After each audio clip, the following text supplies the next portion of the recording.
Praise the Lord. യെശയ്യാ പ്രവാചകന്റെ പുസ്തകം 52-ാം അധ്യായം അതിൻ്റെ 1 മുതൽ 15 വരെയുള്ളതായ വേദവാക്യങ്ങൾ. സിയോനെ, ഉണരുക ഉണരുക, നിന്റെ ബലം ധരിച്ചുകൊള്ളുക. വിശുദ്ധ നഗരമായ യെരൂശലേമേ, നിന്റെ അലങ്കാര വസ്ത്രം ധരിച്ചുകൊള്ളുക. ഇനി മേലാൽ അഗ്രചർമ്മിയും അശുദ്ധനും നിന്നിലേക്ക് വരികയില്ല. പൊടി കുടഞ്ഞു കളക, യെരൂശലേമേ, എഴുന്നേറ്റിരിക്കുക. ബദ്ധയായ സിയോൻ പുത്രി, നിന്റെ കഴുത്തിലെ ബന്ധനങ്ങളെ അഴിച്ചു കളക. യഹോവ ഇപ്രകാരം അരുളി ചെയ്യുന്നു: വില വാങ്ങാതെ നിങ്ങളെ വിറ്റുകളഞ്ഞു, വില കൊടുക്കാതെ നിങ്ങളെ വീണ്ടുകൊള്ളും. യഹോവയായ കർത്താവ് ഇപ്രകാരം അരുളി ചെയ്യുന്നു: എൻ്റെ ജനം പണ്ട് പരദേശവാസം ചെയ്യുവാൻ മിസ്രൈമിലേക്ക് ഇറങ്ങിച്ചെന്നു. അശൂരും അവരെ വെറുതെ പീഡിപ്പിച്ചു. ഇപ്പോഴോ എൻ്റെ ജനത്തെ വെറുതെ പിടിച്ചുകൊണ്ട് പോയിരിക്കൊണ്ട് ഞാനിവിടെ എന്തു ചെയ്യേണ്ടു എന്ന് യഹോവ അരുളി ചെയ്യുന്നു. അവരുടെ അധിപതിമാർ മുറയിടുന്നു, എൻ്റെ നാമം ഇടവിടാതെ എല്ലായ്പ്പോഴും ദുഷിക്കപ്പെടുന്നുവെന്നും യഹോവ അരുളി ചെയ്യുന്നു.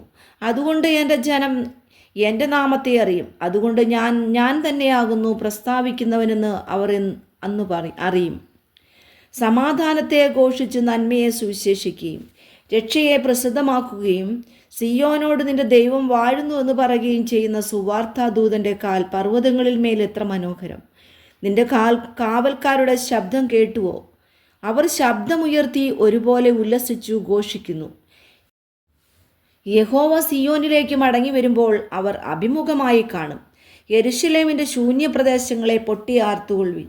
യഹോവ തൻ്റെ ജനത്തെ ആശ്വസിപ്പിച്ച് യെരൂശലേമിനെ വീണ്ടെടുത്തിരിക്കുന്നുവല്ലോ.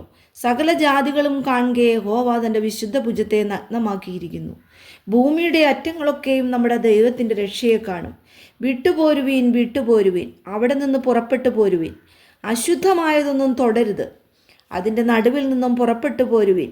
യഹോവയുടെ ഉപകരണങ്ങളെ ചുമക്കുന്നവരെ, നിങ്ങളെ തന്നെ നിർമ്മലീകരിപ്പിൻ. നിങ്ങൾ ബദ്ധപ്പാടോടെ പോകുകയില്ല, ഓടിപ്പോകുകയുമില്ല.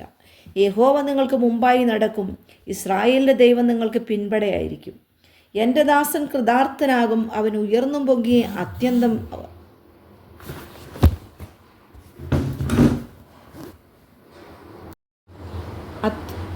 ഉന്നതനായിരിക്കും. അവൻ്റെ രൂപം കണ്ടാൽ ആളല്ല എന്നും അവൻ്റെ ആകൃതി കണ്ടാൽ മനുഷ്യനല്ല എന്നും തോന്നുമാറ് വിരൂപമായിരിക്കൊണ്ട് പലരും നിന്നെ കണ്ട് സ്തംഭിച്ചു പോയതുപോലെ അവൻ പല ജാതികളെയും കുതിച്ചു ചാടുമാറാക്കും. രാജാക്കന്മാർ അവനെ കണ്ട് വായ് പൊത്തി നിൽക്കും.